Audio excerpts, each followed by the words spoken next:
A cryptocurrency exchange faces a uniquely difficult fraud problem. A hacker who steals my credentials can initiate a transfer of all of my Bitcoin to another wallet, and it's a non-reversible, non-identifiable payment. So it is really important to prevent those kinds of fraudulent transactions. At the third Software Engineering Daily Meetup, Coinbase Director of Data Science Soups Ranjan explained how Coinbase stays ahead of fraudsters, and he describes some of the cutting-edge social engineering attacks that are being used to try to steal cryptocurrency, including cell phone takeover attacks, which are particularly chilling. Next week, we will be airing 3 shows that I did on site at Coinbase. These are going to be interviews with engineers from 3 different teams.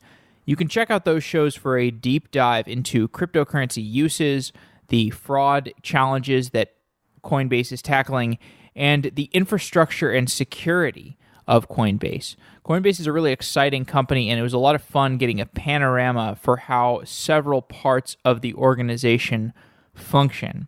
Now, this episode today was recorded at the meetup, and it's a presentation from Soups, who I also interviewed in the upcoming interviews that I did that are going to be aired in the coming week. Since this is a bonus episode that we're airing on the weekend, there's no ads. You can just think of it as a preview for some of the topics that I go into more deeply with Soups in the interview next week. And by the way, the next Software Engineering Daily Meetup will be in New York. We don't know when it will be yet, but you can sign up to follow the podcast meetup at softwareengineeringdaily.com/meetup, and we'll be sure to let you know anything ahead of time. As soon as we know, you will know when the meetup is, and I hope to see you there. So I hope you like this episode, and I'm particularly excited about the upcoming episodes around Coinbase that will air next week. All right, guys. So my name is Soups. I am the Director of Data Science and Risk Engineering at Coinbase. So how many of you guys have heard of Coinbase or use Coinbase? Cool. Wow, okay, quite a few. Awesome. For those who don't know, so Coinbase is one of the largest digital currency exchanges in the world. And the digital currencies that we support are Bitcoins, Ethereum, and actually starting today, Litecoins. So I'm here to talk about preventing payment fraud and account takeovers in digital currency. So our mission at Coinbase is to create an open financial system for the world.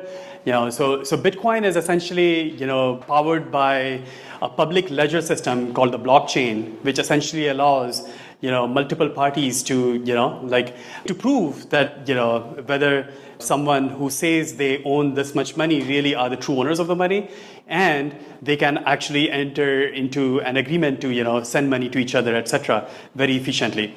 And now, there's been other versions of blockchain which are far more efficient, like Ethereum, etc., which have come up, which allow, people to write smart contracts, such as, when the event X happens, then the person A should send money to person B, and all of that can happen in code, right? So that's a real quick high-level introduction to the world of digital currencies. Now, our mission at Coinbase is we want to be the gateway to allow people to purchase Bitcoins, Litecoins, Ethereum using their fiat currencies, as in US dollars, euro, pound, Singaporean dollars. Those are the 4 fiat currencies we support on our platform. So far, we have helped 6 million users in 33 countries exchange about $6 billion in and out of digital currency. What are some of the common use cases? So cross-border remittance is a popular one. So I could, for instance, send money to my parents in India, at a far cheaper, remittance rate, much cheaper than TransferWise, etc. All that my dad in India needs to do is he needs to have a Bitcoin exchange account in India, and I'm just going to send him Bitcoins to Bitcoins. That will go instantly, right? In the public blockchain of Bitcoins, every transaction on average gets noted down in 10 minutes, right? We are working towards speeding it up and make it even faster, but that's where it is at right now.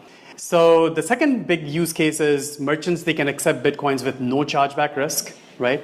And the important point to note here is that with Bitcoins, right, it's essentially just a private key, 64-bit private key. That's what is, that's where your funds are locked up, right? So whoever knows that private key has access to your funds, right? Now, unless somebody were to actually physically coerce that private key out of you, right, If you have that private key, you have it. You are the true owner of the funds behind it, right? Turns out it's not really the case in fiat currency, right? Somebody could steal my credit card much more easily, right? Somebody could steal my online bank username and password much more easily and pretend to be me or pretend to be the person, who's the owner of the bank account or the credit card. So that's a very important distinction to remember here, which is why we say that merchants can accept Bitcoins with no chargeback risk. Coinbase has a merchant platform as well. We power the likes of Kayak, Expedia, Dell, etc. You can purchase products using Bitcoins. And lastly, Bitcoins and other digital currencies, they have spurred this new wave of alternative investment. So, there are lots of folks who are really big believers into this new ecosystem of, applications which are going to be powered on top of these, digital currencies, right? So they are basically they're all betting on the fact that in the near future, the era of banks would be over, there'll be an open financial system, and there would be, apps which allow you to do anything that you do with respect to, traditional banking right now, be it, peer-to-peer lending, be it, some of the examples like remittances or smart contracts, etc., right? So there are lots of people who are buying Bitcoins, digital currencies, etc., as an investment. So as I just said, huge day for us today. We added support for Litecoin, which is our third cryptocurrency. And now I am going to focus on the bad actors. But before I move on to the bad actors, I want to add a very important caveat. Majority of the activity on our platform is good. Majority of the users are using Bitcoins for purposes they really believe in, right? It's these few bad actors which spoil it for us, or in some sense make it interesting for me, because I get to go fight them, right? So now the same reasons which make Bitcoins so popular with users, right? That is, they're instant, right? You can instantly transfer Bitcoins, and they're non-reversible, right? As in, if I send it to you, right, I can never get it out from you. I can never get it back from you, right? It's like cash, right? Unless I physically coerce it out of you, right? So the same reasons that make Bitcoin so popular for good users make it very popular for bad users as well. Which is why, I firmly believe that, all the Bitcoin exchanges in the world, and Coinbase being the biggest one, we have the hardest payment fraud and user security problem in the world right now. Harder than PayPal ever did 10, 15 years ago. I'm a huge fan of how PayPal built its fraud team, right? There's lots of lessons to be learned, but everything that they had to do at that time pales in comparison to what we have to do, because what we are selling is a 64-bit digital key which can store millions of dollars, right? If I have access to, let's say, thousands of credit cards, I can go buy like stolen credit cards.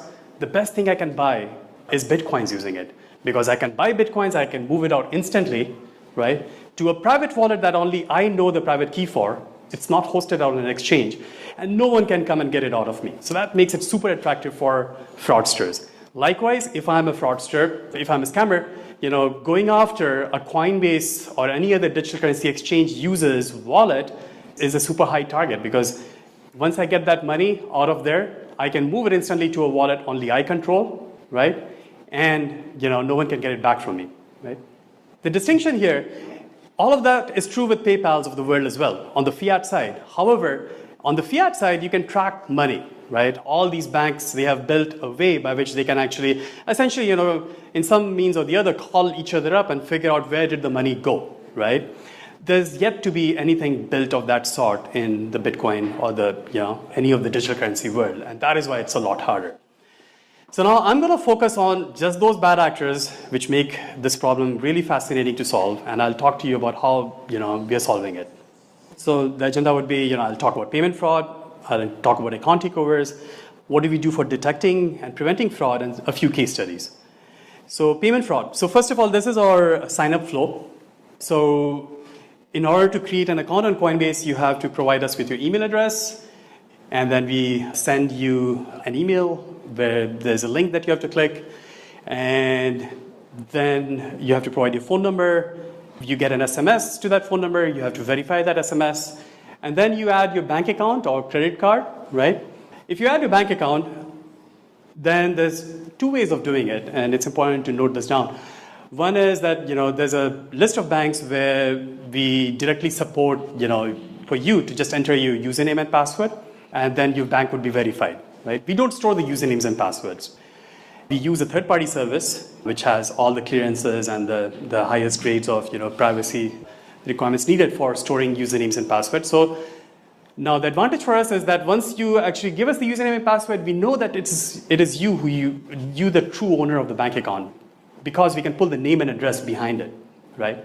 There's an alternative way, which scammers love, also privacy-conscious users love, which is you could actually do the micro deposit method. We would basically make 2 micro deposits less than $1 each into your bank account. You go into your bank account, log in there, look at what those amounts are, come back to Coinbase and enter it, and then we know that you control that bank account, right? Scammers, say that again? Yeah, scammers love it, right? Because they know that once they verify a stolen bank account using micro deposits, we can't get the name behind the bank account, right? And this whole thing about getting the name and the address behind the bank account, there's of course privacy reasons, right? In fact, it's impossible to even call up a bank and as a fraud agent and tell them, hey, we have a customer of your bank who's created an account on Coinbase. Can you tell me if the account number, name, and address they match? They won't do that, right? The U.S. Patriot Law, I think, is one of the laws over here. It has made it so hard that even to fight fraud, money services businesses can't make use of the information that I think should really be readily available, because at the end of the day we're going to help customers, right? So now, what does fraud at Coinbase look like? So if I'm a scammer, I'm going to basically create a mishmash of identities. What I'm going to do is I'm going to steal Alice's bank account or credit card number, Bob's identity, which is driver license numbers, driver license card, as well as social security number, and I'll steal a third person Carl's mobile phone number. Remember, I said that you have to have a phone number to verify an account on Coinbase, right? And then I will steal money from Alice's bank account, buy Bitcoins, and move it out of Coinbase to a private address that only I control, right? Alice will, a couple of months later, look at her bank statement and be surprised, alarmed, aghast that, what is this, row in my statement which says Coinbase. She'll call up her bank, which will then call up our correspondent bank. And in most cases, if we haven't done, a few set of requirements, then we may have to return the money back to Alice, right? So now scammer runs away with the Bitcoins. Alice gets her money back. Coinbase is left holding the bag, right? So therefore, it all comes down to, if we don't solve this problem well, then our margins will be really, really low. So, and this is what is also one of our USPs, which distinguishes us from most of the other Bitcoin exchanges in the world, that we've managed to keep fraud low. Account takeovers. So the second thing that scammers love is account takeovers. They want to go after Coinbase accounts. Now, brief primer on two-factor authentication, right? So, two-factor authentication means that you should have something, which is a strong password, and something you only have, which is a physical device, right? So every time you get an SMS, right, when you are logging in anywhere, right, to your phone, it's actually meant to, to really verify it is you, the person, because there are two factors that they are verifying, right? That only you should have. However, and I'm gonna take you down very quickly down one of the most prevalent account takeover methods at Coinbase. So basically, what mistake was made was that this something you always have, which is a physical device, it was equated to a phone number, right? So the whole security industry said, okay, let's just send a text to the user's phone number, and then we will be able to validate that the user has control of the phone, because otherwise, why will he actually, be getting the SMS and be able to enter the SMS back on this website, right? Turns out it's actually far easier to steal phone numbers than to steal physical devices, right? Far, far easier. So first of all, there are methods by which I can actually read SMS online, right? How many of you guys have Verizon phones over here? Awesome, it's only 2 people. Love it, cool. Please come talk to me. after this. Because if you have a Verizon phone, you can actually read all of your SMS online. Every SMS that goes to your phone, if I'm an attacker, all I need to know is your Verizon username and password. That's it. And if you have it set like a very weak password, it's probably already there in one of the password dumps out there. And I can easily read all the SMS that you've been getting there. In fact, I can probably also read all the SMS 2FA tokens that you get from variety of companies in the world, right? So therefore, like the fact that if I'm trying to really prove that Jeff controls his device by saying that, okay, the SMS that I sent to his phone number, only he could have seen it, it's totally untrue. Because I, as an attacker, could have logged on to Jeff's Verizon account and seen the SMS 2FA codes he was getting. And therefore, without even stealing his phone, I have now passed the two factors. Please stop me at this point and ask any question. Take any question there. How come you use SMS for your sign-up load? I will walk you through all of that. However, a quick answer is our 2FA is opt-in, right? We can't force people to only use a particular 2FA method, right?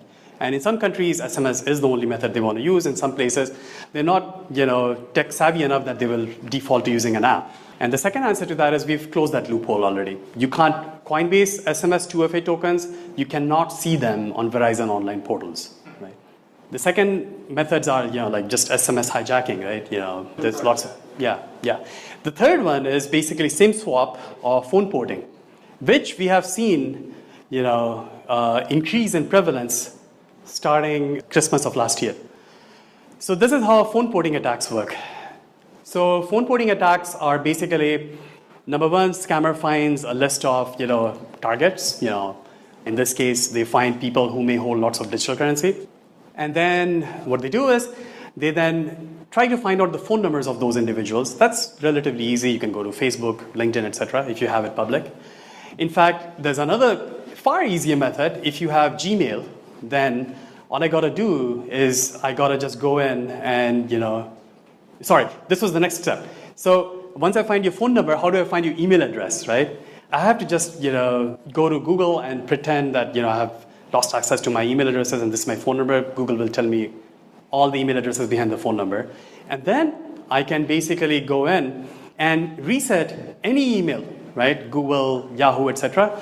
Because most of them default to, for account recovery purposes, they default to just sending a text to that phone number, right? So now that I have access to user's phone number as well as email address, right, I can do anything, right? There's lots of sites out there which are, password managers as well as, 2FA apps, which try to, store your 2FA tokens online, right? They all are vulnerable because the account recovery process for all of them relies on, making sure that no one has access to two things, which is phone number and email. If I as an attacker have access to those two things, even the most secure online cloud-backed 2FA method is insecure because security is basically the weakest link, right? In this method, by this attack, all of our fancy cloud-backed, apps are actually at the hands of the telco call operator. Yeah, so this number two step is actually just social engineering. All they're doing is they're calling up the telco guys and they're saying, hey, I lost access to my phone number, to my iPhone. Can you just port my phone number from this iPhone to this other iPhone, right? And they will do it, right? Sometimes they have a phone line which is open with the telcos like 24/7. There's a big ring out there which is just doing this 24/7. We have lots of information about them and we are going after them. But yeah, once you have those two factors, you can do anything and then they try to steal Bitcoins. Of course, if I have alarmed you and you feel like you should not invest into digital currency, none of these all these loopholes have been fixed. On Coinbase, you just have to follow a few basic steps. Number one, to prevent any of those account takeovers, right, all you have to do is use a strong password manager. Don't use weak passwords which are your name or your kid's name, etc. And just use a TOTP app, like Google Authenticator, Microsoft Authenticator. These TOTP apps they work as follows. So what happens here is that, like if you guys have used Google Authenticator, you remember scanning a QR code, right?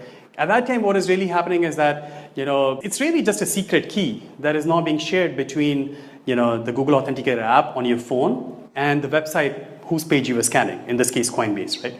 So nothing traveled on the ether, right? It was just, the fact that you took a picture.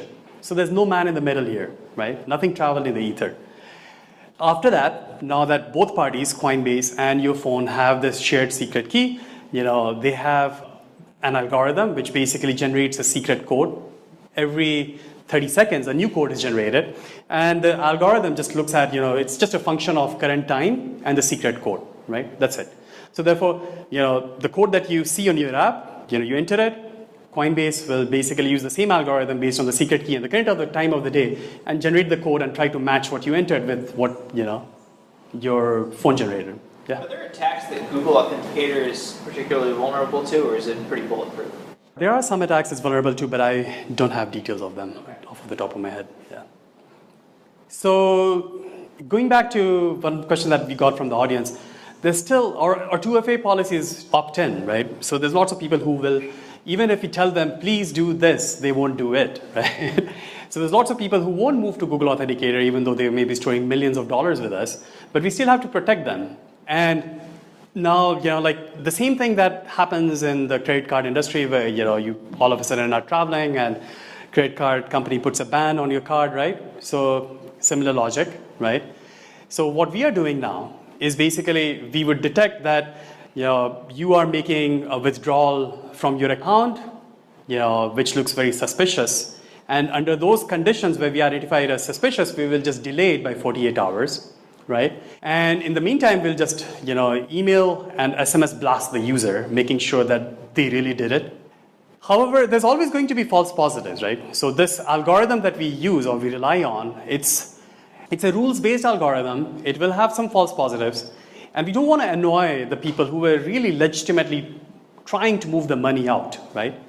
So in those cases, we allow them an option to, say, okay, it was really me trying to do it. So they can actually just click that button which says, I still want to accelerate my withdrawal, right? And all that they will have to do then is to upload, a picture of their ID, front and the back, and take a picture of themselves, the selfie. And then we will match the name on the ID with the legal name on the account. So it serves two purposes. The selfie and the picture on the ID need to match, proving that it is you in true possession of your ID. The name on the ID and the legal name on the account need to match, proving that it is indeed you who did it, right? Questions? Does that take away some of the value of anonymity in Bitcoin blockchain?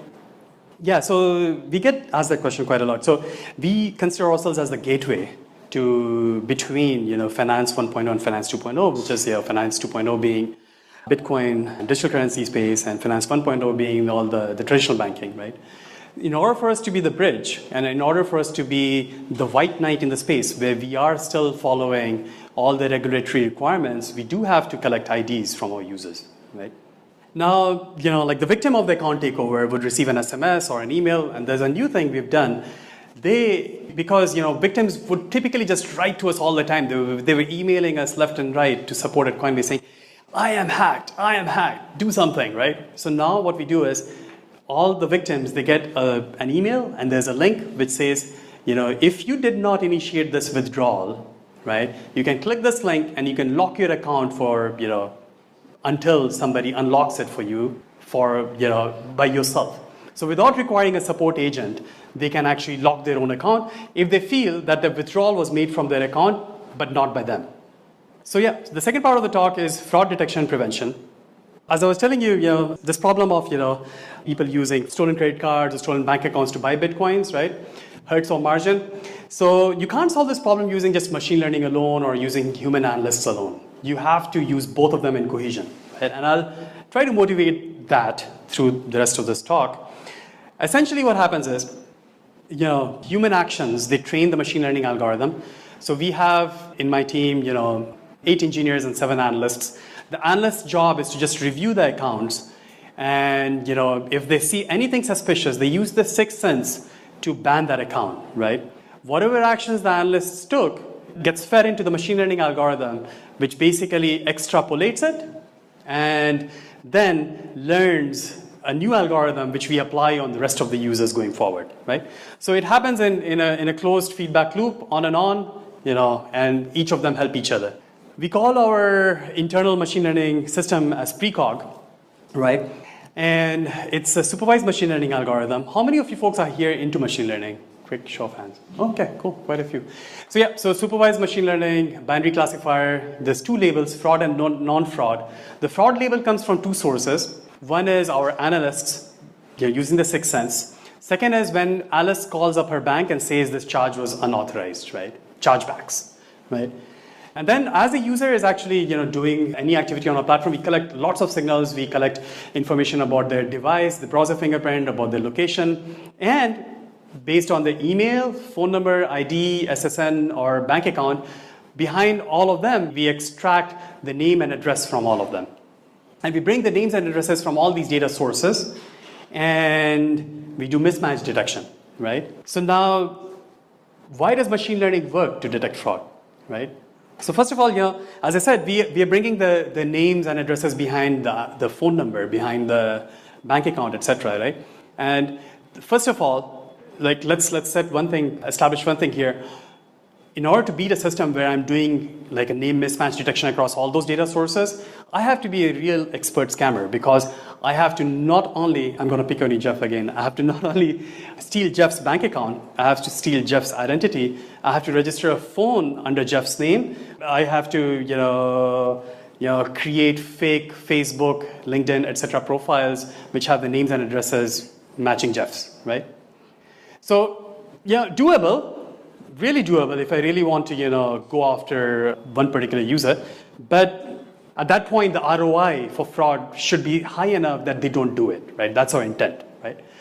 Now, so now machine learning, why it works is because, or rather, why do you even need it, right? If I were to just collect names and addresses from all these data sources, I could just say, okay, I'll use a rules-based system which says if names and addresses don't match across any two of the sources, ban the user. But that will catch lots of false positives because, as you know, we have different names or aliases on different places.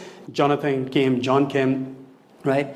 So that's why machine learning is important, because you want to, still have high enough detection accuracy by eliminating the false positives. So therefore, a common trick that we do is that we take the two names, we do some transforms like Jacquard similarity, where we take the number of characters which are in common between the two names in the numerator, and the denominator is the number of characters which are in the union set of the two names, right? The second reason why machine learning works to detect fraud is because of the broken window theory. So these scammers, they're constantly talking to each other. They're exchanging information on online forums, etc. And if they discover one method of committing fraud, all of them will come rushing through the floodgates, right? So case in point, there was a point where we saw this particular screen resolution, 1364 by 768. Its probability of occurrence in real life is less than 0.1%. But our agents, they were banning them at the rate of 55%, right?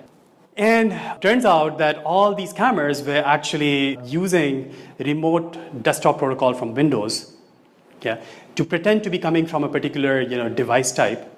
And Windows RDP protocol, thanks to Windows, has a bug where the pixel appears to be off by 1 pixel on each side. So this screen resolution does not exist in reality. It should be 1366 by 768. Praise be to Windows for not fixing it. Please don't fix it, right? Cool. So now how do we use the risk score? So we use the machine learned risk score to do the following thing. Previously, we used to say anyone above a particular value of the risk score will ban them.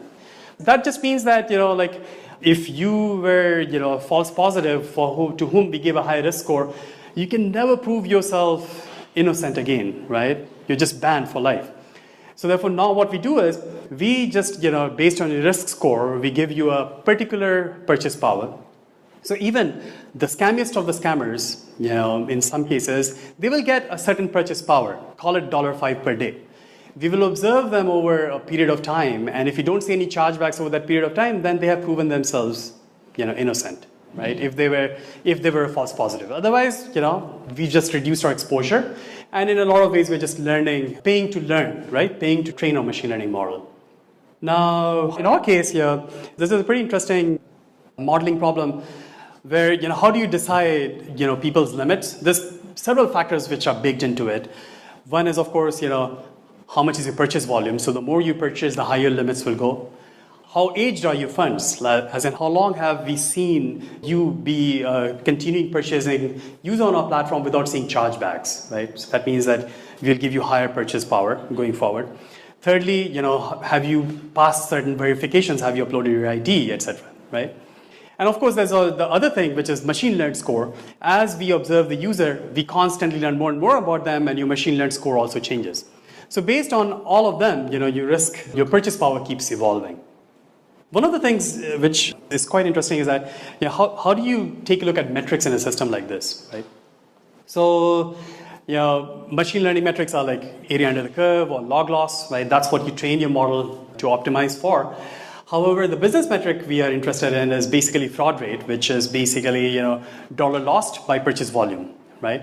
This is that's actually our goal, and this is how we've been doing. We've been around our goal for the last 10 months, right? There was a time when that was really, really high, and I'll talk about those times, those scary times.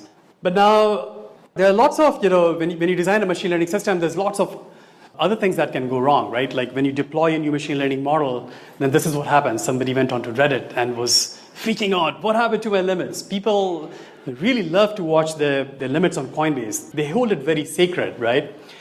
The lesson in this case for us was that, we can't deploy a new machine learned model, without actually doing a few things, which is, like whenever there's a new model that we need to deploy, call it the challenger model, we need to make sure that the challenger model is deployed in shadow mode, and we observe scores of all the users as produced by the challenger model as well as the production model, and then we plot the distributions of, what does it look like for both the good users and the bad users, right?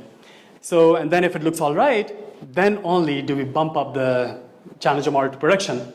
There's another thing we have to do, and we have to be really careful about, which is our whales, our high-value users, right? We don't want to basically suddenly, because we just deployed a new machine learning model, change the scores on them overnight. So this is an extra step we have to go through, which is there will be false positives. Just accept that, right? But as long as it's a handful of false positives, we then provide those false positives to our analysts, who then go through them and just, lock the scores for those users, right?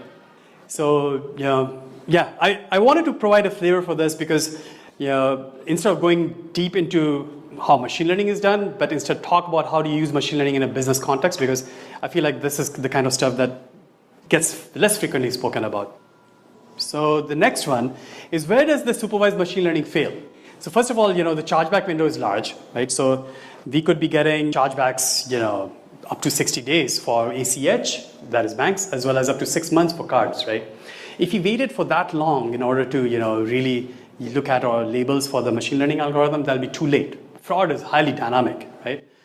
So you have to extrapolate what our analysts are seeing very quickly, right? And therefore, you need some unsupervised approaches, right? Like anomaly detection, related users modeling, and rules engine. Anomaly detection is basically, what we do is we baseline traffic, for every signal, we baseline traffic on a monthly basis. So let's say I want to track like how many people are signing up on Coinbase using Wells Fargo cards on a monthly basis, right? What fraction is that user population compared to the total population, right? That's the blue line. And then all of a sudden, the weekly line for a particular week jumps up, right? Then I know something is wrong, right? There's a scam ring. Somebody purchased a whole bunch of Wells Fargo cards online somewhere. So then we present those accounts to our analysts who can quickly zoom in and analyze those users, right? So remember, this is unsupervised. We haven't gotten any labels from anywhere, and we are trying to zoom in and identify unusual patterns, right? Second thing we try to do is related users detection, which is if I ban an account, then I will quickly ban other accounts which are related by some strong attributes like social security number, bank account number, etc., right? Because then they are likely controlled by the same individual, right? There's a probabilistic sense to it as well, where you can't act or we don't act automatically, where we just basically say every user in an n-dimensional feature space is this point, and we compute the cosine similarity between 2 points, right? And whenever we ban an account, an analyst is presented with a list of other users strongly related to this user in this cosine similarity space, and then the analyst can choose to drill down and take a look at those other users and choose to ban them or not, right? The third one is a custom rules engine. So our analysts, they're constantly using the sixth sense, or using some of the other tools to identify what sorts of behavior is happening on the platform, and then they quickly create rules. They create rules and they delete rules as quickly as well, because you don't want code debt in the system, right? So the rules could be, okay, like if I see JP Morgan Chase cards which are using Verizon phones and from these states, then I'm going to freeze the risk score to this level, which will reduce my risk exposure to that level, right? Or it could be in some conditions I want to require an ID from those users, right? The holy grail for us would be if we can combine all of this and use anomaly detection to power creation of new rules automatically, right? So we are working on that next. Cool, so a case study. We call it the Verizon debit card ring. I'm picking on Verizon here. I hope there's no one here who works at Verizon. So Verizon ring, what they did was, okay, first of all, no PII here. These are photoshopped cards, IDs, sorry. All that the attacker did was he just changed the driver license number. He was using stolen debit cards and he was using stolen Verizon phones to verify the account. Remember I told you, you don't need physical device to receive SMS? So, of course, there's websites where you can go, receivesmsonline.net. You get a phone number, you enter that phone number on Facebook, you get the 2FA token on that website, you enter that token back on Facebook, you are in, right? Easy. The other method is, as I described earlier, I steal someone's Verizon username and password, I can see the 2FA tokens over there, right? This is our agent. This is a screenshot from that time. Our agent, our analyst, he discovered this, and he was like, whoa. And then we fixed it. The fix was basically we had to find SMS 2FA provider who knows how to send SMS such that it can never be read online, right? The solution existed.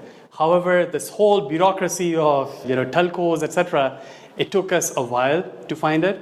And the existing 2FA provider that we were using, we told them as well that this is how you fix it so that we benefit or via them, the whole industry gets benefited. It took them 6 months to figure it out. And all it needed was a 6-digit code change from what I'm told. But a huge bureaucracy to figure out how to do it. So how we detected this ring? We detected it via anomaly detection. So the scammer wasn't thorough. They basically left something wanting, which was they used the same screen resolution, right? And that's how we nailed it, right? And the risk engine, it's automatically scoring and rescoring users after every action. The scammer reused a card that we had already blacklisted, and then automatically we reduced our exposure from $60 a day to 10, right? So therefore, you have the whole system, anomaly detection, automatic rescoring, machine learned, risk score, all of them came together to reduce our risk exposure in this case. I just wanted to, in the last section, just show you a few IDs, and talk to you about how do you go about establishing identity online, right? So, first of all, it's like all ID verification methods where you are asked to upload the front and the back of your ID are flawed, right? Because I have on my phone IDs of people I've had car accidents with, legitimately obtained. I could upload them and I could pass ID verification, right? But I'm not that person, right? Of course, it'll be illegal for me to do that as well. Now, so one of the biggest learnings for us out of, one of the biggest scam rings was that, that's what the scammer did. He just uploaded the front and the back of someone else's stolen ID, right? So what we do now is basically we require a selfie, right? Where you have to not only upload your front, but also your selfie, right? And then we can truly establish you're in control of your ID, right? In some cases, even that is not sufficient. Right? In some cases, our agents have the capability to use a new tool that we built, which is we will even send a postcard in the mail to an address that we only want to send it to, right? So suppose you uploaded this ID and we were still not convinced, right? Then we will extract the address from the ID and send a postcard in the mail to that ID, right? And you get that 6-digit code, you come back and enter it on Coinbase, and then you can validate that, yes, you actually lived there too, right? So, of course, in some cases it works, some cases it doesn't work. So, of course, you would think that selfies will only work with 20-year-olds. No. There are people on our platform, like far older who are able to use selfie. However, in some cases, there are other attack vectors that we came across. We don't require ID verification for the lowest risk tier users, where the risk score is learned from machine learning, right? And also, we don't require CDV. We do require CVV for most of them, but CDV for card verification, where you again do the micro deposits, we don't require that either for certain low risk tier users. Also, address verification, we don't require that for certain low risk tier users. So, we're constantly playing with it. Yeah. I really wish we had a central repository of retina scans as well as thumbprints, which any of us could access, right? Unfortunately, the US doesn't have anything just like that yet. However, India is actually leapfrogging the rest of the world there. Yeah. They're storing like 10 fingerprints and retina scans of 1 billion people, and it's built by a non-profit. And the Indian government released an app in January of this year where anyone can call the database to truly verify who that person is. Yeah. Question? So a lot of this stuff is predicated on the fact, as you said, that these scammers will share stuff so readily with each other. Why is that? Why are they so willing to share the different mechanisms whenever somebody discovers a new route into scamming a system? They just share it with everybody else. Oh, so it's then somebody will build a tool and sell that tool. I see. Right. And That's you one can rent method. on the dark web, Yeah. use passwords along it. Or And some. GPUs to attack. It's on forums. There's .NET forums, right, where they're discussing all of this. They can buy. But they buy it as a service. Yeah. You can buy logins and passwords for certain people, and you can buy compute too. You can buy credit cards, you can buy. No, but I think Jeff is leading towards the methods, right? So I'm just wondering why these people are willing to share the methods. Yeah, to share the methods. Yes. I don't think they're explicitly sharing for charity purposes. They probably are charging people by telling them, like, hey, I have this proof. Look at my screenshot of Coinbase. I stole this money. You pay me $10 and I'll tell you how I did it. Right? Yeah. They usually productize it though. Yeah. This guy, like literally, they build a tool for it. You rent the tool. Mm-hmm. If you don't know how to get the login password, you can buy identities. And then if you need compute to attack like blockchain or other things, you buy GPUs. And they rent it as a SaaS. They have cloud available that's rentable. A lot of it in China and other places, so you just pay per usage as a SaaS service. Yeah. Question over there? Yeah, so just to answer a little bit about your question, once you use a tool enough times, it becomes detectable. Therefore, it's like you got your worth out of it, and then you would want to sell that to other people. Yeah. You're kind of milking the cow. Yeah. Yep. Yeah. During the gold rush, the people who made the money were the ones making the shovels, right? So. That's right. And Wells Fargo protecting Yeah. Yeah. Okay. Yeah. Cool. So I wanted to say one thing. I have 2 more slides and then I can take all the questions at the end of it, right? So one very interesting thing is, this, you see that guy holding the phone, right? There's a new kind of attack that I didn't even tell you about. It's a socially engineered tech scam attack. Elderly people are called and they're told that, hey, you got a virus on your computer, I can remove it if you pay me in Bitcoins. And in order for you to pay me with Bitcoins, you have to go to Coinbase.com or some other digital currency exchange, create this site, upload your ID, hence that ID, right? Hence that ID. The only way we can detect it, one way is basically there's always a phone behind the ID, right? They are on the phone. The guy creating the account, the victim is on the phone with the attacker, right? So another application of computer vision, deep learning that we, would love to explore. We've started taking a stab at it, which is identifying objects inside images, right? Then, sometimes when we ask people to give us their selfies, right? They go to great lengths. Sometimes, you can of course fake selfies, right? You can take a high resolution printed image and put it in front of the webcam, right? This is what someone did. This is an image scraped from social media. We asked this attacker to upload 3 fingers and write the date and Coinbase. Expertly photoshopped over there, right? Our agents though found the identical image on social media. And then sometimes they do a pretty shabby job, right? That's a Photoshop. Happened a week ago. Yeah, I don't know what they were thinking. Okay. Yeah, so I covered a variety of topics, about how do you secure yourself, how do you protect yourself, etc. There's one last thing I wanted to tell you, which is, PSA, public service announcement. If you're on Coinbase, right, then you're all set. Account takeovers, don't worry about it. Please create an account on Coinbase, trade freely, buy your digital currency. We will protect you. But there are lots of sites out there who still support SMS-based 2FA, who are not as advanced or don't take security as seriously. We like to think of ourselves as a security-first company, which just happens to be selling digital currency, right? So to protect yourself, please call up your telcos, put a SIM lock, tell them you are already hacked, and no one should be able to port your phone number to a new device, right? Unless you walk into a store and show your ID, right? That's the only way to protect yourself.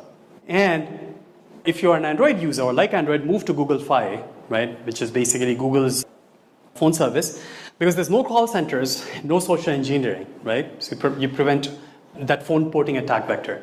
Second thing, but if you do end up being a Google customer, you are signing your life away to Google, which is now, if you're using Gmail as well as Google Fi, then your two factors are one, right? Because if somebody now has access to your Google password, right? And somehow manages to get access to somehow manages to still port. They can still port your phone number from Google to another carrier, right? If they have access to your phone number, your Google password. So the most secure form of online protection that we can think of is, of course, YubiKeys, right, as the second factor. If not that, then use Google Fi, but secure your Google account with Google Authenticator, right? Because if you secure your Google account with Google Authenticator, then they have to physically steal your device, which has the Google Authenticator account. What's YubiKeys? YubiKeys are these micro USB keys, which will generate the 6-digit codes, right? But you have them with you physically. It's what 2FA was meant to be, something you have, right? Yeah. Cool. So last slide. This is our data and risk team, 15 people, 8 engineers, 7 analysts. We're looking for machine learning engineers, data engineers, and data analysts. That's my email address, soups@coinbase.com. Some information about what I talked about is on blog.coinbase.com.